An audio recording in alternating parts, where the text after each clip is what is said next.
Hi, and welcome to episode 4 of Any Weather Builds. This series covers build crafting ideas and different things you can do with the general build crafting of Destiny 2 that does not rely on the seasonal artifact. This entire build can be picked apart, and you can use any piece you want to in this general thing. But this video is actually going to be a two-parter. This video is going to be my Void build here, which both of these are going to be used for onslaught. I'm going to be showing off this. This is very good, uses a completely different format than this. This build is, I'm going to boil down different builds. There's going to be two different types of builds. There's going to be the defensive and the more roamer. This is more of a roamer with defensive capabilities. And I say roamer versus defensive because everyone's going to have survivability. Everyone's going to have ad clear if they're going to do very good. That's not really a part of this general build system with what you're going to be doing with the onslaught general team coordination. When it comes to how you're going to defend it is really what I'm meaning when I say defensive or roamer. The roamers are going to be roaming from point to point to point, going to be doing like the side quests that give heavy ammo, different things like that, the ones that can just move around the battlefield. The defensive ones are going to be standing at the ADU, I think is what it's called, and defending it that way, is the differences that I'm trying to make. And sorry about that clarification, just I think the clarification is pretty needed. This is going to be more of a defensive, but with a little dash of roaming because of this. This entire build is fucking crazy, and I will get to it when I get there. I am trying to get better at this general build, or this general video style, a lot better. Speaking of that, if you didn't notice, there was no blinky bits on the the character sheet, basically. I didn't notice when I was playing on my Warlock that there was a lot of bumps on blinky bits. Blinky bits as in the bits that would be in that area, or that area. There was a lot of ones on my Warlock, and I'm sorry about that. Watching it back, it kind of annoyed me a little bit, but I couldn't really fix that.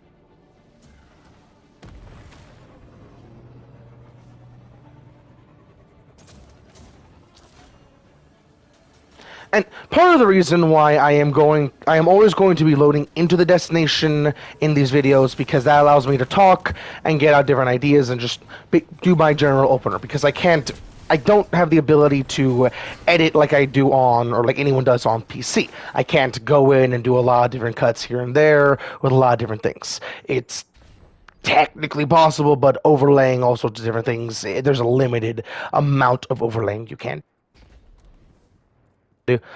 So I try my best to have as little editing as I really need in the video itself. So that's why I have the picture that I have, at least as right now, as who I am. I could say this is me editing, and then when you don't see it, this is me live, relatively speaking. Or, yeah. The cool thing about this build, and I'm actually going to talk about that, the cool thing about this build is the catalyst. The catalyst allows you to have that void overshield. The survivability and all that is very nice. The high damage from that is very nice, and I'm building into that. But it's primarily the void overshield. That will allow you to do all sorts of shit, but primarily on the Titan subclass, it allows you to do that, which is what I am going to be primarily focusing on. That offensive bulwark plus that, which I'm taking full advantage of with things like heavy-handed. Because if you didn't know, things like knockout, roaring flames, and offensive bulwark all proc orbs if you have the respective thing procced, which is pretty fucking cool. Everything is building off of volatile orb generation and general just survivability. Survivability even with the sword, because this is a weird pick, but I'm not actually going to be using this for damage. I'm using it because, for an easy demonstration, you can actually block and move. Way better than a glaive, which allows you to take a hell of a lot more damage and get where you need to go.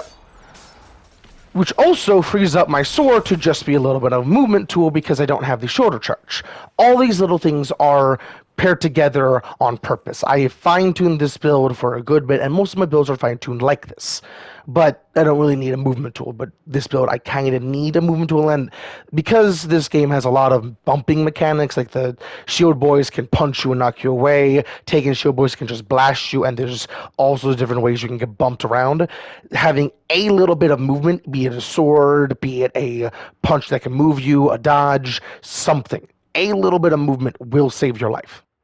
And a dodge, I think, could work. I actually don't know, but I know like dives and different things like that would work. But I think a dodge could work if you're just sliding across the ground. Like if you're up in the air, you can't dodge. But I'm guessing if you get slid across the ground with a shield bash, you could dodge and survive. I've never done that. I don't think, but I bet you could. Uh, this entire setup is for my general thing. You can change all sorts of things about this, but all of this is my personal how I want it. I'm maximizing the bonus damage with that, which I am also getting Devour from, and I hope I actually run through all this. I actually don't know. I'm trying to speed through this because I'm trying to get both of these done at the same time, or both of the builds showing off at the same time, which is pretty fun, but I need to stop going as fast as I am. The firepower heavy-handed goes into everything else because the orb generation gives everything else. Relatively speaking, the orb generation allows me to get Devour, which proccing Devour itself will give you grenade energy. If you did not know that, just proccing it, even if you have it going and getting another orb, will give you grenade energy. I believe. I think. You're gonna see the gameplay will show, but I believe this happens every single time. The time dilation is for that, so I always have that ready, no matter what I'm doing. Peacekeeper time dilation is for Void Surge. The Peacekeeper's entire thing is what I'm using. There's not a bit of the Peacekeeper's exotic kit that I am not using with this entire build, which is another cool thing about it. This build is just fine-tuned. Loosen Blades, of course, because sword is the only thing I can really put there, and all these different things. Just this entire build is very good, and I highly suggest y'all actually try this one out as intact as you can, because this shit can do a lot of shit. Blinding grenades or disorienting grenades now, so I can have more survivability on top of everything else. Also, a bit I didn't talk about, which is kind of good for anyone. Control Demolitionists' health on demand on the Volatile Explosion triggers on anything. Not triggers on anything. The Volatile Explosion triggers for everyone, so your entire team gets a health regen, and the Volatile Explosions can come from any source, so she will throw that, even volatile rounds, so you can constantly spread it. So while I'm tossing grenades left, right, just all over the place, I'm constantly getting volatile rounds, which is constantly causing volatile everywhere. Rinse, repeat, rinse, repeat, rinse, repeat, like you're about to see.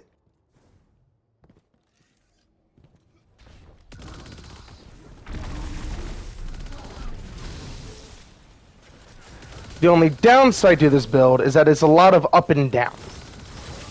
But that's not even really a downside.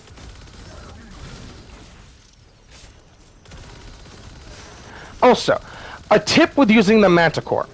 When you are wanting a shield on demand, like you are in the shit, you are wanting a shield, look for the closest golden boy, because doing what I just did of flying in the air, beaming them, and getting over shield does not work on anything except for a golden health boy.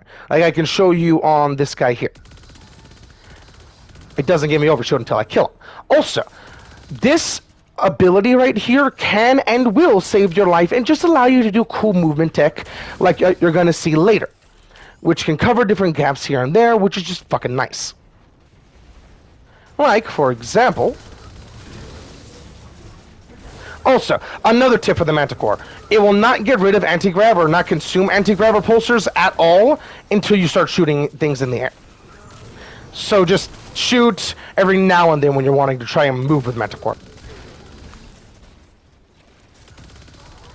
And, speaking of moving with Manticore, with different boys that bump you, you can actually use the Manticore to skate on that, basically. Where when they bump you, it just pushes you along and takes you where you want to go, basically. If you aim it right, it's basically you're trying to rocket jump off of their own rocket, kind of thing.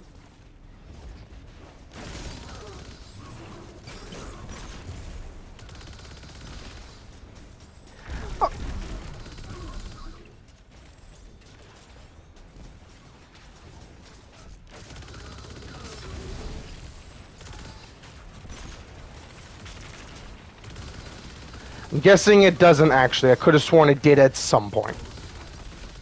And it doesn't actually, as in, it doesn't actually give grenade energy on Devour activation. I think on the first one, but not on the reprocs, unless you are killing something. Picking up stuff, I don't think it does.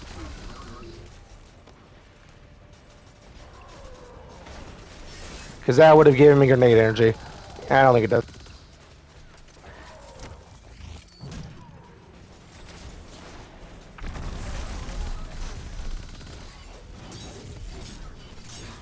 Also, if you do plan on using this build, do not forget your sword. Sure, it is primarily a riot shield, basically. It can be used to just bitch smack shit, because you have 3 stacks of Void Surge. Which can and will just delete shit, like you were saying.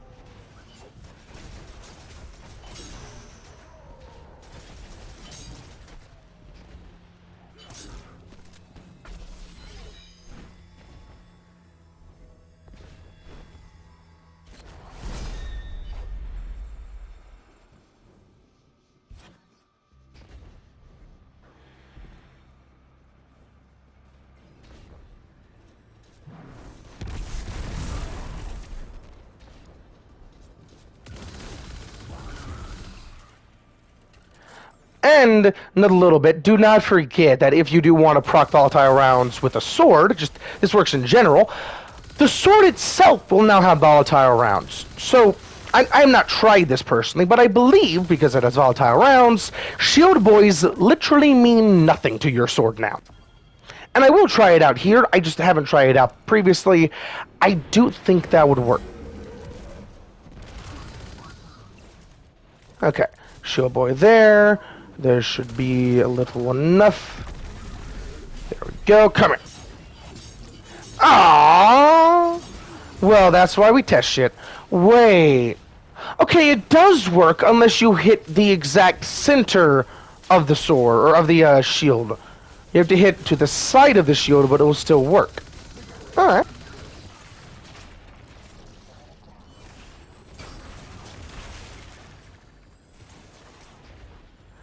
And keep in mind, every single one of those volatile explosions is basically a bitter cure going off. I think it's like half health every single boom, so the amount of booms going off is better, kind of thing.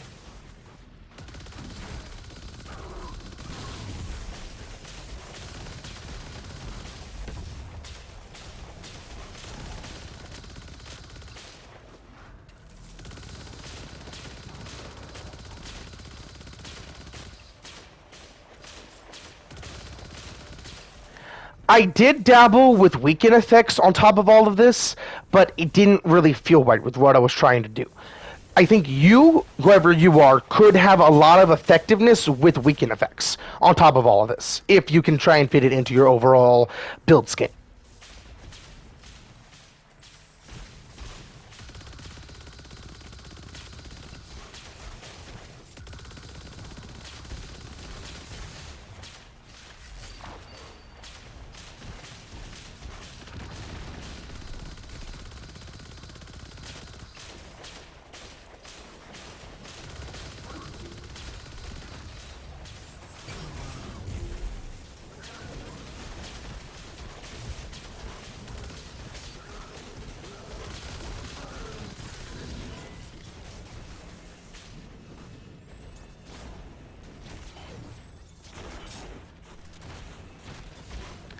Oh, shit. Hell yeah, give me that orb, and now I can just... Oh, I can't go to Swing Town.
Let's go again.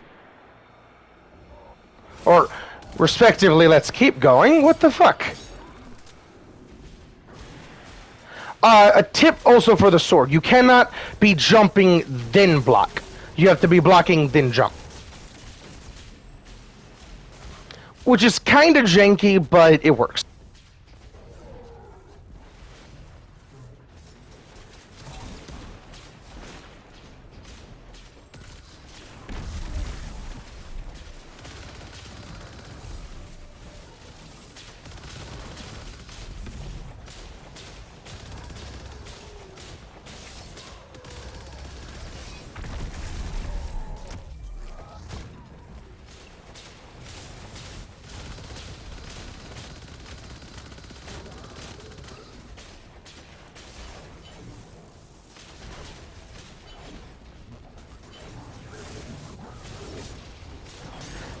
And that is part of the reason why I highly suggest using a sword, just for movement in general. Even if you do not have do not have either of like, I think it's like Valiant Charge and I forget what the other one's called, where you swap to it and instantly just zoom on that first swing.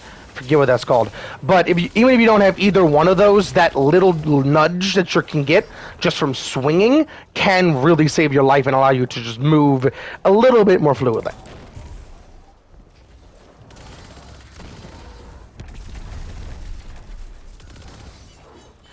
Also, if you're pairing this with Titan, especially with the Titan sword, don't forget you have a guaranteed down button, which has a pretty decent AoE.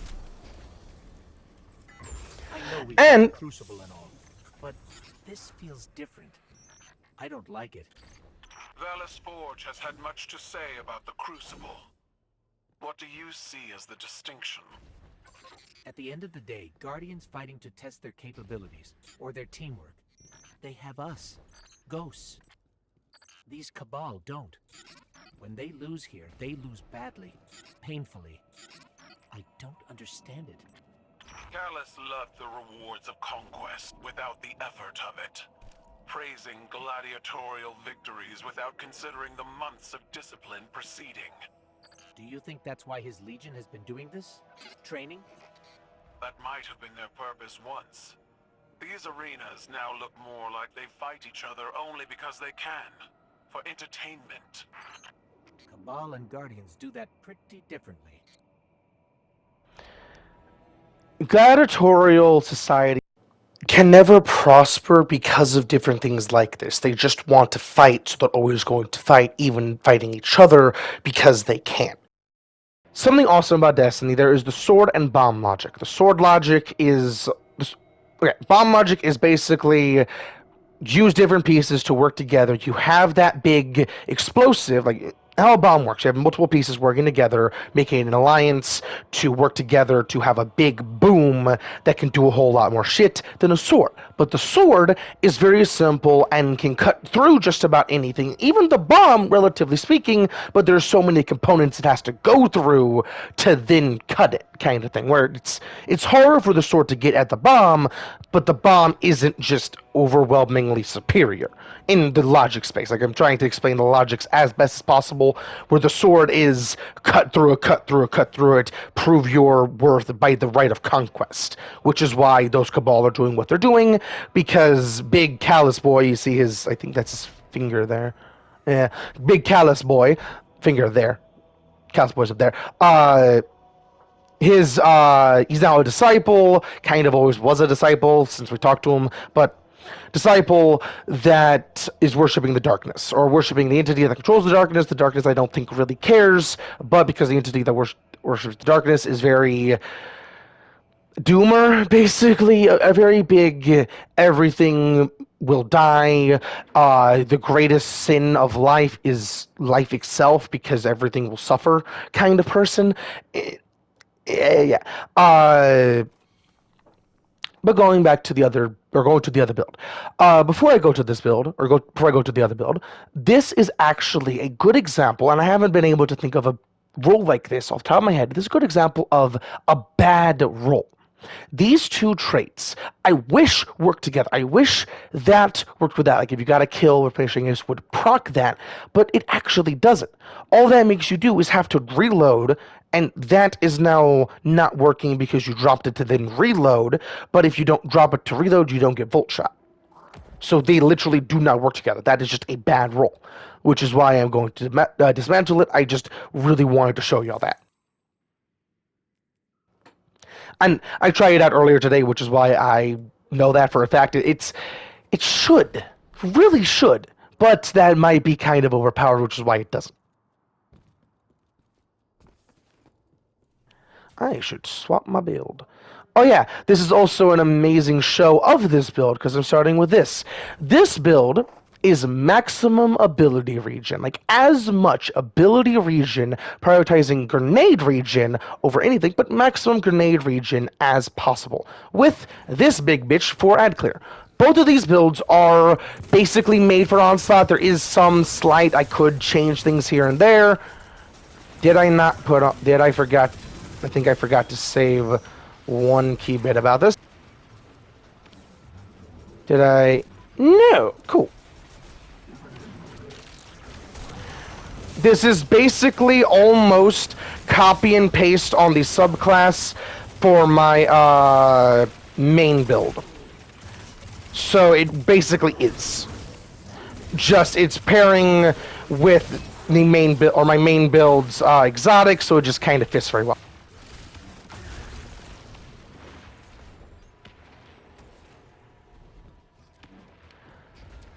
I should actually cover the roles as well. Shit. And just the general build philosophy.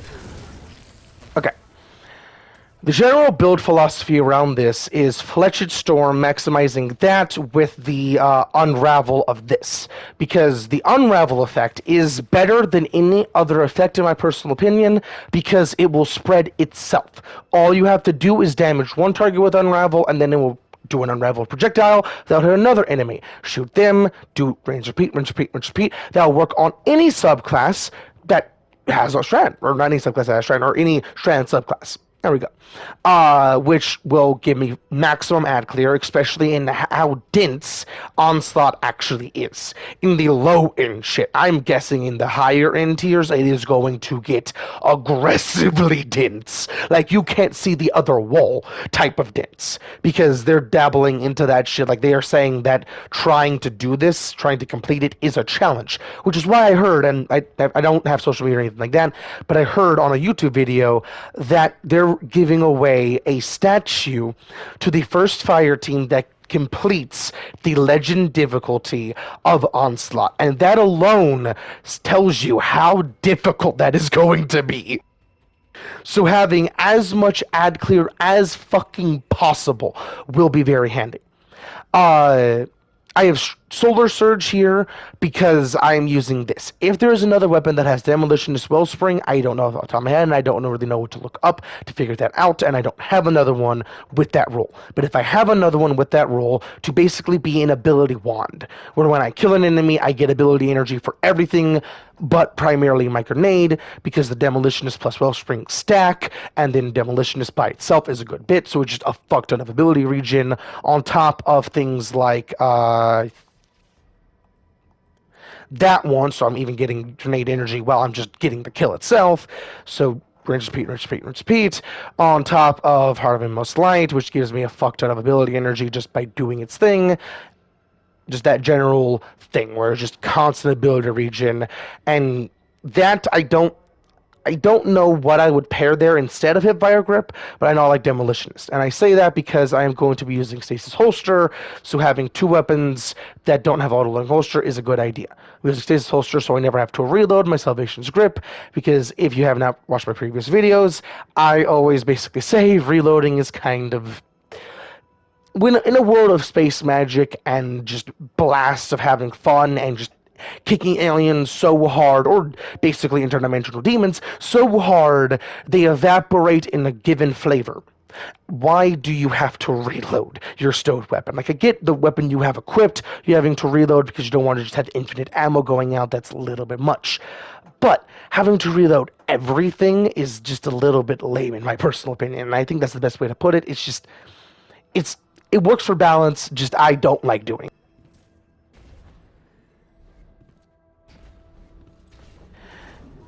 And I love Salvations because of the amount of stasis. I'm surprised I actually didn't freeze them, because I did the damage to them. Because the amount of area control you can do with it. Astrocross has a video covering the entire gun itself and how much you can really do with it, but I am only really covering half of it. He went down deep into how much damage you can do with it. I am more focused on the more ad clearing and control side of things, where I'm planning on using the shatter to just insta kill all the red bars around, and use the shatter or use the stasis crystals themselves to block stuff. Different pathways like this that you see here, blocking off doorways like that, no matter what map the onslaught might be on.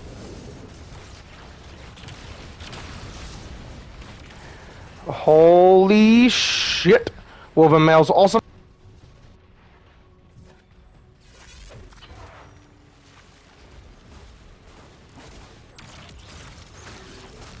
Also, a kind of cool trick about pairing that melee with the Heart of Inmost Light. The first wave itself on the ground will actually proc Heart of Inmost Light.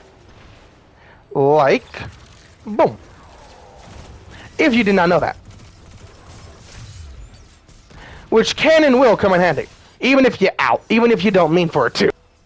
The downside to this build is I don't have a good bit of survivability, but paired with teammates that have, like, say, my Breaker build or any other version of high demand, healing on demand for everyone, my Woven Mail makes them even more immortal on top of that, which is just amazing. Because the Woven Mail is just boom, everyone has it in that general boom.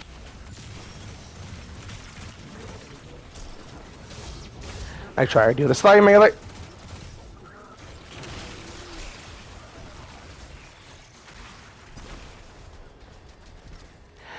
And the second bit, I don't think I actually talked about, of why this build is, or not why this build, the downside of this build. This build is absolutely amazing, but no build can do everything.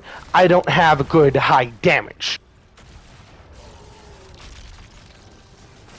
Which kind of sucks. Not really, because of the same reason that I said for my survivability. If I have anyone that's applying any sort of like restoration, anything, or any healing, like if they have a healing rift that they have constantly, I can just go to that, get a little bit of healing, go back out, rinse, repeat, rinse, repeat, rinse, repeat. Because the only problem with Woven Mail and no other source of healing regen or health regen is sure you have the damage reduction, but you're still taking the damage.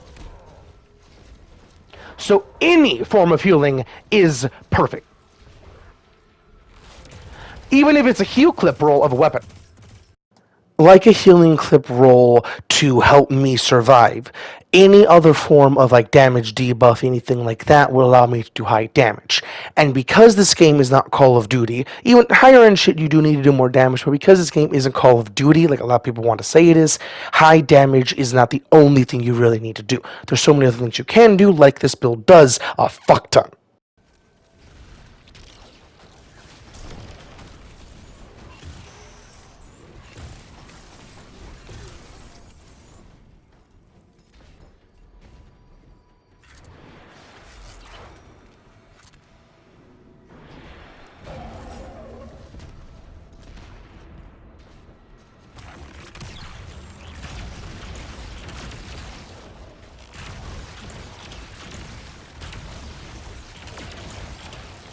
I don't know if I've actually said this in a video before. If you did not know how to maximize the damage with that super, it is when somebody or when an enemy is suspended, you do bonus damage. You guarantee crits, and that's the only way to do crits with the basic swing of that. But you do not actually have to suspend them with the super itself. So you have like Dringer's Lash or an ally doing suspend constantly, and you can just do Pound Town. That would also work. To maximize the damage, you would want to have somebody using a fuck ton of not unravel, suspend, so you can just swing to your heart's content. Because with that super as well, if you did not know, it will also give you faster and faster swing speed the longer you can spam that button. Which can also come in real handy. They haven't really showed off the... What the hell? Alright. Haven't really showed off the ad clearing potential of this, but just looking at it, you should kind of get the general idea. No, thank you, sir. I shall not die today. And there's nothing you can do about it.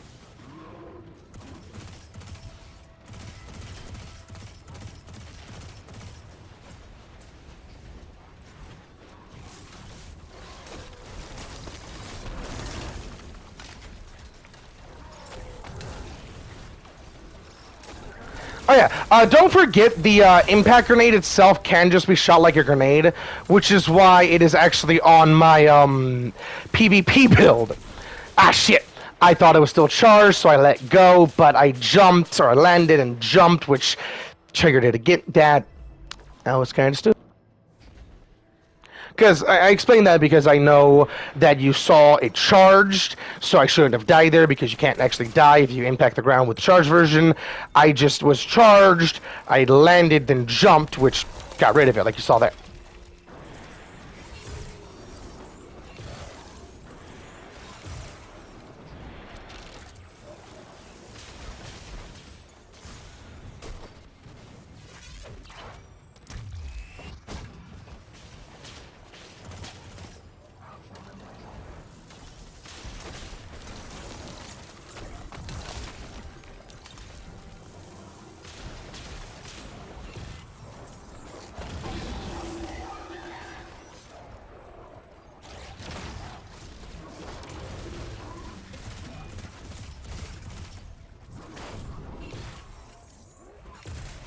I have no clue why I didn't go flying there.